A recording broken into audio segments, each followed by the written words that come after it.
Hi everyone. आज हम hybridisation निकालना सीखेंगे और कैसे bond pairs and lone pairs निकालते हैं फॉर्मूला से। उससे हम कुछ काफी मॉलिक्यूल्स प्रैक्टिस करेंगे। ठीक है, तो शुरू करते हैं। कैसे निकालते हो आप? हाइब्रिडाइजेशन का फॉर्मूला होता है, कैसे निकालोगे hybridisation?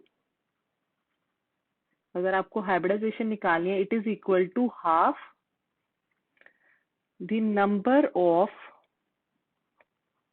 Valence electrons of central metal atom,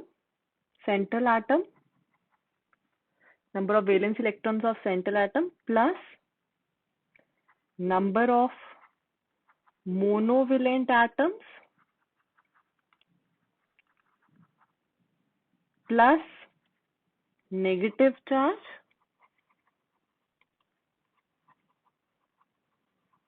minus positive charge।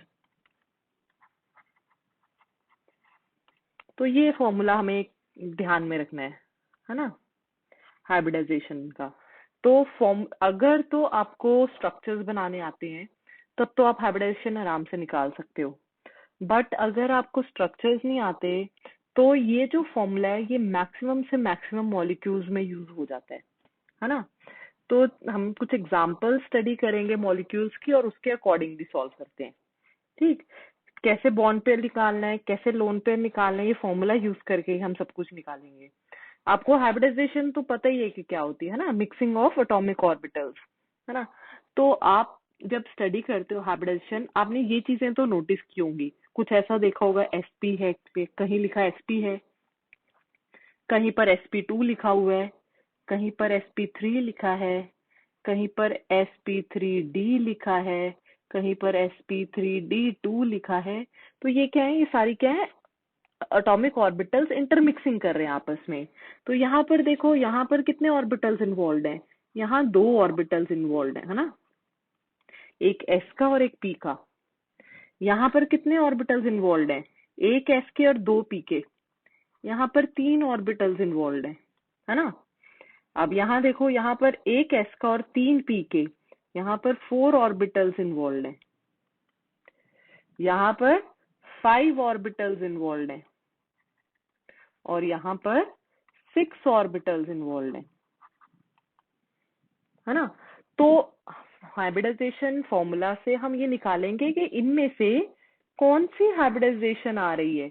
sp है मॉलिक्यूल की, sp2 है, sp3 है, sp3d है या sp3d2 है। ठीक, तो चलो कुछ एग्जांपल्स लेते हैं। सबसे पहले एग्जांपल फॉर, जैसे कि बहुत ही कॉमन से एग्जांपल आप सब स्टडी करते हैं, जैसे कि BF3। पहले वो वाली एग्जांपल्स लेते हैं जिनका आपको आइडिया भी है कुछ, कि हाँ भाई इसकी हाइब्रिडाइजेशन हमें पता है ये होती है, तो आपको कंफर्म हो जाएगा कि ये फॉर्मूला जो है वो सही है कि नहीं। ठीक, अब जैसे BF3 है, तो इसकी जब हमने हाइब्रिडाइजेशन निकालनी है तो हम फॉर्मूला क्या लिखा हमने, half number of valence electrons of central atom. Central atom कौन सा, यहाँ पे बोरॉन। बोरॉन का एटॉमिक नंबर कितना होता है, 5। ठीक है, तो इसके पास कितने वैलेंस इलेक्ट्रॉन्स है, 3 plus number of monovalent atoms. ये चीज याद रखो, मोनोवेलेंट मतलब, मोनोवेलेंट का मतलब क्या हुआ, मोनोवेलेंट का मतलब जिनकी वैलेंसी क्या है, 1 है। ठीक है, जैसे कि फ्लोराइड आप लिखते हो, Cl माइनस लिखते हो, Br माइनस, ये सारे क्या है, मोनोवेलेंट ही है ना। ऑक्सीजन क्या होता है, oxygen is divalent, oxygen is divalent, तो वो नहीं कंसिडर करना है। अगर नाइट्रोजन दिए तो नाइट्रोजन तो क्या होता है, ट्राइवेलेंट, तो ये नहीं कंसिडर करने। बाकी कुछ भी हो वो चीज, जनरली हेलोजन्स ही होते हैं, तो उनकी आपको पता है वैलेंसी क्या होती है, 1 होती है। ऑक्सीजन की 2, नाइट्रोजन की 3। तो सिर्फ और सिर्फ मोनोवेलेंट्स ही कंसिडर करने हैं। ठीक, ये चीज ध्यान में रखनी है, सिर्फ और सिर्फ मोनोवेलेंट एटम ही लेने हैं फॉर्मूले में, बाकी नहीं लेने हैं। तो अब यहाँ पे क्या हो गया, 3 प्लस कितने मोनोवेलेंट एटम है, यहाँ देखो ध्यान से, यहाँ पर कितने एटम्स हैं फ्लोरीन के, 3 एटम्स हैं, तो यहाँ पर 3 प्लस कोई भी चार्ज नहीं है मॉलिक्यूल पे, ना ही पॉजिटिव ना ही नेगेटिव, तो ये चीज क्या होगी, ये चीज भी क्या होगी, ये तो 0 ही है। ठीक, तो हमारे पास क्या हाइब्रिडाइजेशन आ गई, हाफ इंटू 6, कितना आ गया 3। मतलब कि यहाँ पर 3 ऑर्बिटल्स इन्वॉल्व हैं, और 3 ऑर्बिटल्स के लिए आप क्या हाइब्रिडाइजेशन लिखते हो? 3 ऑर्बिटल्स के लिए, 3 ऑर्बिटल्स के लिए आप हाइब्रिडाइजेशन लिखते हो sp2। अब ये चीज आपने नोट डाउन कर ली, ठीक है। हाइब्रिडाइजेशन आपको निकालनी आ गई। हाँ भाई, हाइब्रिडाइजेशन इसकी क्या है? BF3 की sp2 है, ठीक। अब आप इसमें कैसे देखोगे बॉन्ड पेयर्स कितने हैं, लोन पेयर्स कितने हैं, वो भी इसी चीज से आपको पता लग जाएगा। टोटल ऑर्बिटल्स आपके कितने आए थे? टोटल ऑर्बिटल्स आपके कितने इन्वॉल्व है? 3। टोटल ऑर्बिटल्स कितने हैं आपके? अभी 3 आए ना यहाँ पर। अब यहाँ पर देखो, फॉर्मूले में देखो, 3 ही ऑर्बिटल्स बॉन्डिंग में इन्वॉल्व है। मतलब फ्लोरीन के 3 एटम्स जो हैं वो बॉन्डिंग में इन्वॉल्व है, कुछ भी नहीं बचा टोटल ऑर्बिटल्स में। मतलब कि यहाँ पर जो है 3 बॉन्ड पेयर्स हो जाएंगे और 0 लोन पेयर होगा। कोई भी लोन पेयर नहीं होता इस मॉलिक्यूल में, BF3 में। समझ रहे हो इस बात को? 3 ऑर्बिटल्स इन्वॉल्व थे और तीनों जो है बॉन्ड बनाने में यूज हो गए, तो लोन पेयर तो कुछ भी नहीं बचा, तो यहाँ पर 0 लोन पेयर होगा। ठीक है, इतना क्लियर है। चलो और एग्जांपल्स देखते हैं, अभी नोन एग्जांपल्स जो आपको आइडिया है, जैसे कि मीथेन CH4। सबको पता होती है इसकी हाइब्रिडाइजेशन, और कुछ पता ना हो ये जरूर पता होता है ना। तो हमारा फॉर्मूला क्या था हाइब्रिडाइजेशन के लिए? Half the number of valence electrons. Carbon के पास कितने वैलेंस इलेक्ट्रॉन्स होते हैं? कार्बन का एटॉमिक नंबर कितना होता है? 6। तो वैलेंस इलेक्ट्रॉन्स कितने हैं? 4। तो 4 प्लस मोनोवेलेंट, हाइड्रोजन की वैलेंसी भी कितनी होती है? 1 ही होती है ना। कितने मोनोवेलेंट एटम्स हैं हाइड्रोजन के? 4। कोई भी पॉजिटिव नेगेटिव चार्ज नहीं है मॉलिक्यूल के ऊपर, तो यहाँ पर हाइब्रिडाइजेशन क्या हो गई? 8 डिवाइडेड बाय 2 4, मतलब कि टोटल 4 ऑर्बिटल्स इन्वॉल्व हैं। और 4 ऑर्बिटल्स के लिए हाइब्रिडाइजेशन क्या होती है? 4 ऑर्बिटल्स के लिए हाइब्रिडाइजेशन क्या होती है? sp3। अब यहाँ पर ढूंढो टोटल कितने ऑर्बिटल्स हमने बताया अभी। टोटल ऑर्बिटल्स कितने? टोटल ऑर्बिटल्स कितने हैं? 4। और 4 ही हाइड्रोजन के साथ बॉन्ड बनाने में यूज हो गए, तो यहाँ पे बॉन्ड पेयर तो 4 ही है, लोन पेयर कोई भी नहीं बचा।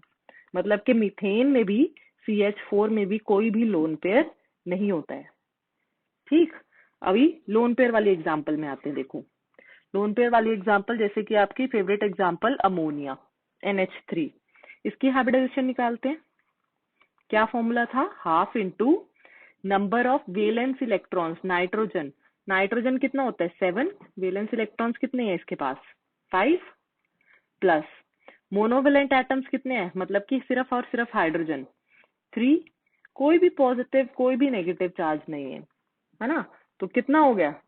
ये भी कितना हो गया? अभी देखो हाइब्रिडाइजेशन यहाँ पर भी 4 ऑर्बिटल्स इन्वॉल्व है, जैसे मीथेन में थे। तो हाइब्रिडाइजेशन तो सेम है sp3, बट यहाँ पर अब देखो टोटल ऑर्बिटल्स 4 थे। टोटल ऑर्बिटल्स कितने थे? 4।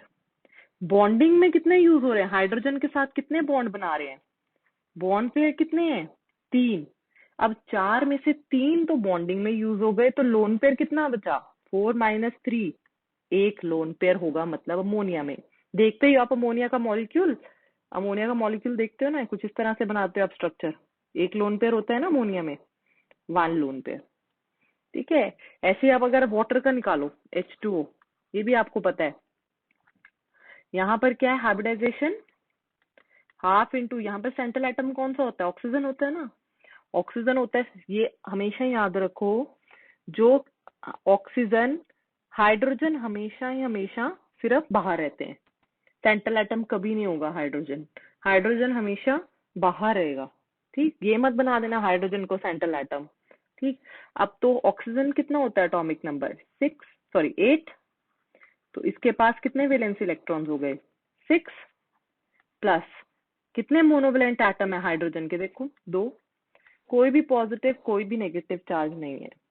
ठीक, तो यहाँ पर भी हाइब्रिडाइजेशन कितनी आ गई? 8 डिवाइडेड बाय 2 4, sp3।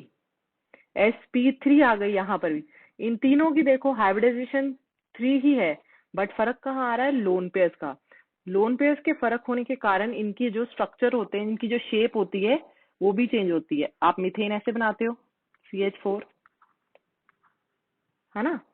अब वाटर में अब निकालोगे टोटल ऑर्बिटल्स कितने देखे आपने, टोटल ऑर्बिटल्स कितने इन्वॉल्व है, 4। कितने बॉन्डिंग में है हाइड्रोजन के साथ, 2 बॉन्डिंग में है, तो लोन पेयर कितने बचे, 4 - 2, मतलब वाटर के पास कितने लोन पेयर होते हैं, 2 लोन पेयर होते हैं। तभी आप इसकी कुछ इस तरह से लिखते हो वाटर को, है ना, 2 लोन पेयर के साथ, 2 हाइड्रोजन के साथ बॉन्ड बना रहे हैं और 2 लोन पेयर हैं। ठीक है, शेप्स तो आपको जब आप पढ़ते हो तो विद टाइम आपको याद हो जाती है। जैसे इसको, ये तो हमारे पास क्या होता है, मीथेन तो जो होता है टेट्राहेड्रल होता है ना, ये तो विद टाइम जब आप प्रैक्टिस करते हो जाता है, टेट्राहेड्रल होता है। इसको हम पिरामिडल बोल देते हैं, वाटर को हम बेंट शेप या वी शेप भी बोल देते हैं, है ना।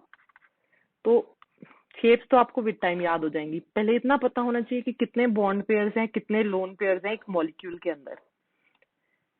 नेक्स्ट चलें आगे एग्जांपल्स और, चलो नेक्स्ट देखते हैं। नेक्स्ट एग्जांपल जैसे कि ले लो आप SF6 ले लो, SF6, है ना। तो SF6 में आपके पास हाइब्रिडाइजेशन क्या होगी, हाइब्रिडाइजेशन क्या होती है, हाफ सल्फर भी क्या ऑक्सीजन फैमिली का ही है, तो इसके पास भी 6 valence electrons. Monovalent, fluorine monovalent है, कितने एटम्स है, 6, कोई पॉजिटिव नहीं कोई नेगेटिव नहीं, तो ये 12 डिवाइडेड बाय 2 कितना आ गया, 6, मतलब कि 6 ऑर्बिटल्स इन्वॉल्व है। और 6 ऑर्बिटल्स के हमने हाइब्रिडाइजेशन क्या पढ़ी थी, sp3d2। 6 ऑर्बिटल्स के लिए अपने हाइब्रिडाइजेशन क्या पढ़ी थी, sp3d2 पढ़ी थी ना यही। अब यहाँ पर टोटल ऑर्बिटल्स कितने थे, 6, टोटल ऑर्बिटल्स कितने थे, 6 थे। और बॉन्ड पेयर में भी कितने यूज हो रहे हैं, 6 बॉन्ड बन रहे हैं ना फ्लोरीन के साथ, 6 ही बन रहे हैं, तो इसमें लोन पेयर कोई भी नहीं होगा, 0 लोन पेयर होंगे इसमें। ठीक है, sp3d वाला भी देख लेते हैं। sp3d वाला आप एग्जांपल पढ़ते हो, PCl5 पढ़ते हो ना, हाइब्रिडाइजेशन का फॉर्मूला लगाओ जल्दी से। फॉस्फोरस कौन सी फैमिली से बिलोंग करता है, नाइट्रोजन फैमिली, और नाइट्रोजन फैमिली में कितने वैलेंस इलेक्ट्रॉन्स होते हैं, 5। और मोनोवेलेंट एटम्स भी कितने हैं, 5, कोई पॉजिटिव नहीं कोई नेगेटिव नहीं, तो यहाँ पर कितने ऑर्बिटल्स, 5 ऑर्बिटल्स इन्वॉल्व है, तो 5 ऑर्बिटल्स के लिए आप हाइब्रिडेशन क्या लिखते हो, sp3d। अब यहाँ पर भी देखो टोटल ऑर्बिटल्स 5 हैं, टोटल ऑर्बिटल्स 5 हैं, बॉन्ड पेयर में भी कितने यूज हो रहे हैं, 5 ही यूज हो रहे हैं, तो लोन पेयर इसमें भी क्या हो गया, 0 ही हुआ, कुछ नहीं बचा इसमें भी लोन पेयर, है ना। चलो अब थोड़े से चार्ज वाले मॉलिक्यूल देखते हैं, चलो कोई, जैसे कि चार्ज वाला मॉलिक्यूल हम लेते हैं सल्फेट, SO4 2- का करो, सोच समझ के करना है, SO4 2- का हाइब्रिडाइजेशन लिखनी है इसकी, हाफ इंटू सल्फर, कितने वैलेंस, ऑक्सीजन फैमिली से ही होते हैं ना सल्फर, ओ से टेपो, ऑक्सीजन फैमिली से ही होता है सल्फर, तो यहाँ पर भी कितने वैलेंस इलेक्ट्रॉन्स हो गए, 6, प्लस मोनोवेलेंट एटम्स, कोई मोनोवेलेंट दिख रहा है, कोई मोनोवेलेंट दिख रहा है, नहीं दिख रहा ना, क्योंकि ऑक्सीजन तो डाइवेलेंट है, मोनोवेलेंट तो है ही नहीं इसमें। तो यहाँ पर अब यहाँ पर कोई भी हमारे पास मोनोवेलेंट एटम नहीं है। अब चार्जेस देखो, चार्ज आपको दिख रहे हैं -2, तो यहाँ पर अगर माइनस में चार्ज है वो ऐड हो जाएगा, अगर प्लस में चार्ज है वो सब्ट्रैक्ट हो जाएगा। अगर माइनस में चार्ज है तो हमने क्या कहा, वो एड अप हो जाएगा, अगर प्लस में चार्ज है तो वो क्या हो जाएगा, सब्ट्रैक्ट हो जाएगा, है ना। ठीक, तो अब निकालो इसकी हाइब्रिडाइजेशन, क्या हो जाएगी इसकी हाइब्रिडाइजेशन, 6, यहाँ पर ये तो कुछ नहीं हुआ अभी, 8, तो कितना आ गया, 4, तो ये भी कितना हो गया, सल्फेट भी कितना हो गया, sp3 हाइब्रिडाइज्ड हो गया। क्लियर है इतना। अब निकालो इसमें बॉन्ड पेयर लोन पेयर्स क्या होंगे, सल्फेट में 4 ऑर्बिटल्स आ रहे हैं और 4 ही बॉन्डिंग में यूज हो रहे हैं, है ना। 4 ऑर्बिटल्स हैं टोटल, टोटल कितने ऑर्बिटल्स हैं, टोटल ऑर्बिटल्स कितने हैं, 4, और बॉन्ड पेयर में कितने यूज हो रहे हैं, 4 ही यूज हो रहे हैं, तो लोन पेयर इस पे। अब हाँ एक चीज और, कई बच्चे क्या गलती करेंगे, ये जो लोन पेयर मैं बता रही हूँ आपको, ये लोन पेयर सिर्फ और सिर्फ सेंट्रल एटम के लिए बता रहे हैं, मतलब कि सेंट्रल एटम पे कोई भी लोन पेयर नहीं होगा। ठीक, ऑक्सीजन के ऊपर लोन पेयर होते हैं जब आप बनाते हो, है ना, स्ट्रक्चर बनाते हो जब सल्फेट का, आप कुछ इस तरह से स्ट्रक्चर बनाते हो ना, है ना। तो ये स्ट्रक्चर तो ऑक्सीजन के ऊपर तो लोन पेयर होंगे ही ना, ऑक्सीजन के खुद के इलेक्ट्रॉन्स तो होंगे। हम बात किसकी करें, सेंट्रल एटम के ऊपर कोई भी लोन पेयर नहीं है। जब सेंट्रल एटम देख रहे हो तो उसके ऊपर कोई लोन पेयर नहीं है। तो ये जितने भी चीज हम बता रहे हैं ये लोन पेयर सेंट्रल एटम के ऊपर है, और बॉन्ड्स कितने बन रहे हैं वो भी सेंट्रल एटम के ऊपर ही होते हैं। ठीक है, चलो आगे देखते हैं और एग्जाम्पल देखते हैं कोई।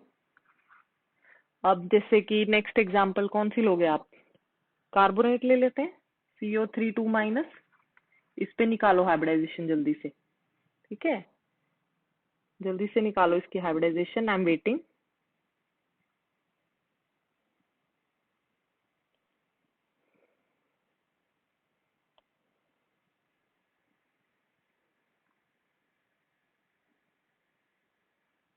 हो गई, क्या फॉर्मूला लगाया आपने हाइब्रिडाइजेशन का, hybridization is equal to half, carbon के पास कितने वैलेंस इलेक्ट्रॉन्स होते हैं, फोर्थ, कोई भी मोनोवेलेंट एटम नहीं है तो +2 चार्ज हो जाएगा। इसको अच्छा मैं ऐसे लिख देती हूँ फिर आप कंफ्यूज हो जाओगे। कोई भी मोनोवेलेंट एटम नहीं है, माइनस चार्ज ऐड हो जाएगा, प्लस में कुछ भी नहीं है ना। तो ये भी कितना आ गया, ये आ गया 3। तो ये हाइब्रिडाइजेशन क्या हो गई इसकी, कार्बोनेट की, कार्बोनेट की हाइब्रिडाइजेशन कितनी हो गई, sp2 हो गई। ठीक है, कार्बोनेट की हाइब्रिडाइजेशन कितनी हो गई, sp2 हो गई। क्लियर है कार्बोनेट का।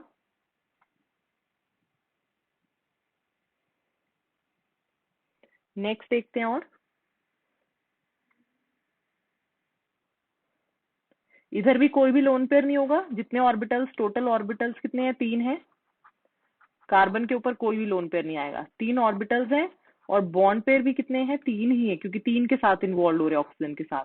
तो कोई भी इसमें जो भी है लोन पेयर 0 होगा, लोन पेयर कितना होगा, 0 होगा। चलो अभी नेक्स्ट देखते हैं, और नेक्स्ट आप करो जैसे SF4 बनाओ। अब SF4 की हाइब्रिडाइजेशन कितनी हो जाएगी, हाफ इंटू, अब तो वैलेंस इलेक्ट्रॉन सल्फर के पता चल गए, ऑक्सीजन फैमिली, प्लस फ्लोरीन कितनी है, 4, अब कोई भी पॉजिटिव चार्ज नहीं, कोई भी नेगेटिव चार्ज नहीं, ये कितना हो गया, 10, 5, 5 ऑर्बिटल्स के लिए हाइब्रिडाइजेशन क्या होती है, sp3d, टोटल 5 है ना, एक s का, 3 p के और एक d का, 3, 4, 5 हो गए टोटल। अब यहाँ पर देखो ध्यान से, टोटल ऑर्बिटल्स कितने हैं आपके पास, टोटल ऑर्बिटल्स आपके पास 5 आए। फ्लोरीन कितने बॉन्ड्स बना रहा है, बॉन्ड पेयर कितने आ रहे हैं, 4, मतलब कि आपके पास लोन पेयर कितना बचा, एक लोन पेयर, मतलब SF4 में आपके पास इस मॉलिक्यूल में एक लोन पेयर दिखता है और 4 बॉन्ड्स बनते हैं, है ना।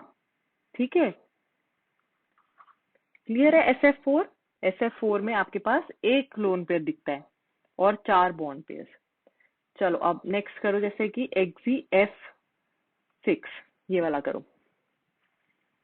अब इसमें देखो, इसमें हाइब्रिडाइजेशन क्या हो जाएगी, जिनॉन के कम्प्लेक्सेस भी बनते हैं, जिनॉन नोबल गैस है बट जिनॉन के कम्प्लेक्सेस भी हम स्टडी करते हैं, है ना।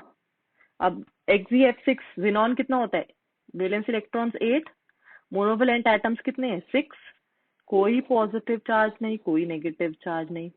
ठीक है, ये कितना हो गया, 14, ये कितना आ गया, 7। तो हमारे पास टोटल 7 ऑर्बिटल्स, sp3d2, D3 हो जाएगा, सॉरी, sp3d3, ये भी हाइब्रिडाइजेशन होती है XeF6 की। ठीक, तो यहाँ पर अब देखो, यहाँ पर भी क्या हुआ, टोटल ऑर्बिटल्स कितने थे, अब किसी भी मॉलिक्यूल का आज आप निकाल सकते हो, टोटल ऑर्बिटल्स कितने हैं, 7, बॉन्ड पेयर कितने बन रहे हैं फ्लोरीन के साथ, 6, तो लोन पेयर कितना बचा, एक लोन पेयर आएगा, मतलब इस मॉलिक्यूल के अंदर भी एक लोन पेयर आप स्टडी करोगे। ठीक है, sp3d3 आप स्टडी करते हो, एग्जाम्पल, है ना। आपको एक एग्जाम्पल और दिखाते हैं, जैसे विदाउट लोन पेयर वाली कौन से एग्जाम्पल, आप कॉमन एग्जाम्पल स्टडी करते हो, IF7 की स्टडी करते हो ना, IF7 स्टडी करते हो, क्या हाइब्रिडाइजेशन निकालते हो? हाफ कितना होता है आयोडीन का? हेलोजन फैमिली है 7 valence electrons, plus monovalent atoms भी कितने हैं? 7, प्लस 0 माइनस 0 कोई भी चार्ज नहीं है, तो ये कितना आ गया? sp3d3। पढ़ते हो ना इसकी geometry, pentagonal bipyramidal study करते हो आप, pentagonal bipyramidal. Pentagonal bipyramidal कब होती है? IF7 की। इसमें टोटल ऑर्बिटल्स कितने हैं? टोटल ऑर्बिटल्स कितने हैं? 7। बॉन्ड पेयर कितने हैं? 7। मतलब कि इसमें कोई भी लोन पेयर नहीं होता है ना, कोई भी इसमें लोन पेयर नहीं आएगा। ठीक, और कम्प्लेक्सेस पढ़ते हैं, जैसे कि और आप देख लो जिनॉन के कम्प्लेक्सेस देखते हैं। और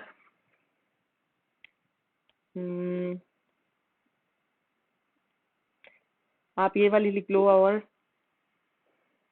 XeO F4 लिख लो, चलो XeO F4 लिख लो। अब यहाँ पर आप हाइब्रिडाइजेशन निकाल के दिखाओ। यहाँ पे हाइब्रिडाइजेशन कैसी हो जाएगी? हाफ सेंट्रल एटम कौन सा? जिनॉन 8, प्लस मोनोवेलेंट एटम्स देखने हैं यहाँ पर सिर्फ। ऑक्सीजन कौन सा है? ऑक्सीजन तो क्या है? डाइवेलेंट है।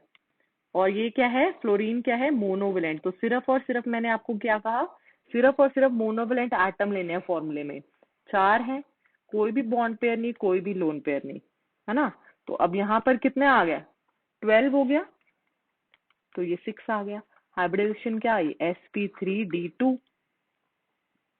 ठीक, अब यहाँ पर निकालो, देखो ध्यान से देखो, यहाँ पर टोटल ऑर्बिटल्स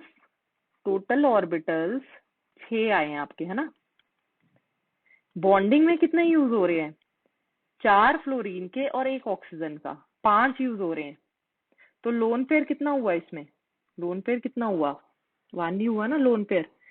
XeOF4 का जब आप देखते हो तो यहाँ पर एक लोन पेयर आता है। ठीक है, XeOF4 में एक लोन पेयर आपको दिखता है स्ट्रक्चर में। ठीक, कुछ इस तरह का स्ट्रक्चर होता है XeOF4 का। यहाँ से बना दो इस तरह से,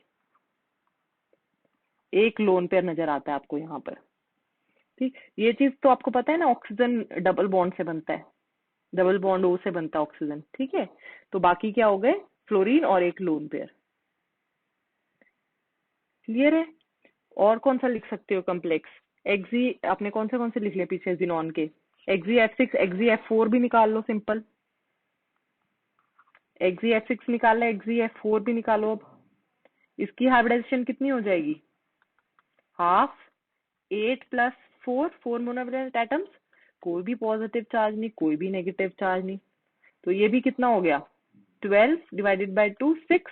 ये भी हाइब्रिडेशन कितनी आ गई? sp3d2 ही है, देखो इसकी तरह ही है ये भी। बट यहाँ पर अब क्या है? टोटल ऑर्बिटल्स कितने थे? टोटल ऑर्बिटल्स कितने थे? 6। बॉन्डिंग में कितने यूज हो रहे हैं फ्लोरीन के साथ? देखो 4। तो लोन पेयर कितने बचे? इसके ऊपर 2 लोन पेयर होते हैं। तो ये चीज आप, अगर आपको फॉर्मूला पता है उसमें पुट करो, हाइब्रिडेशन निकालो। अगर आपको स्ट्रक्चर पता है तो कुछ भी करने की जरूरत नहीं है। स्ट्रक्चर पता है तो आप डायरेक्ट निकाल सकते हो, है ना। स्ट्रक्चर जब भी आपको पता होता है तो आप क्या कंसिडर करते हो स्ट्रक्चर में? स्ट्रक्चर जब भी आप कंसिडर करते हो, अगर आपको स्ट्रक्चर, जैसे ये मैंने ऊपर स्ट्रक्चर बनाया है ना XeOF4 का, अगर स्ट्रक्चर देख के हाइब्रिडेशन निकालनी हो तो आप कैसे निकालते हो? आप सिग्मा बॉन्ड्स काउंट करते हो, प्लस क्या काउंट करते हो? लोन पेयर सिर्फ। ठीक है, तो यहाँ पर देखो सिग्मा बॉन्ड्स कौन से हैं? एक, ये भी सिग्मा, ये भी सिग्मा, ये भी सिग्मा, ये भी सिग्मा। इसमें क्या होता है? डबल बॉन्ड कैसे बनता है? एक सिग्मा से और एक पाई से और एक लोन पेयर। तो कितना हो गया? 1 2 3 4 5। 5 तो सिग्मा है और एक लोन पेयर है, तो 6 आ गए ना ऑर्बिटल्स। तो यही तो कर रहे हैं हम ऊपर। अगर आपको स्ट्रक्चर पता है तो आप स्ट्रक्चर से निकाल सकते हो, नहीं तो आप फॉर्मूला यूज करके हाइब्रिडाइजेशन कैलकुलेट करके कितने लोन पेयर है कितने बॉन्ड पेयर है वो आपको पता लग जाएगा। शेप का आइडिया आपको विद टाइम पता चल जाता है फिर। ठीक।